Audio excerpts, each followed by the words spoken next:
Installing a front 2.5-inch drive backplane.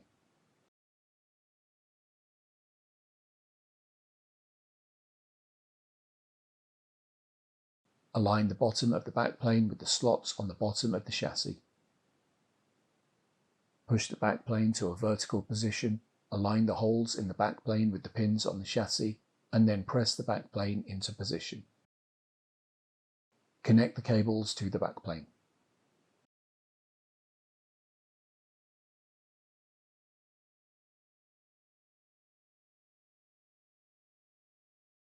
Install the fan cage.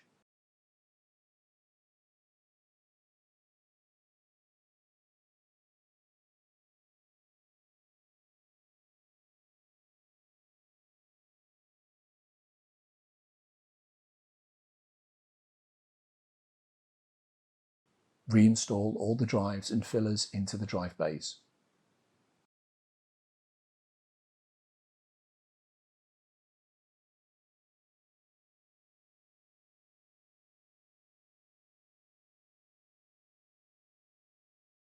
Install the top cover.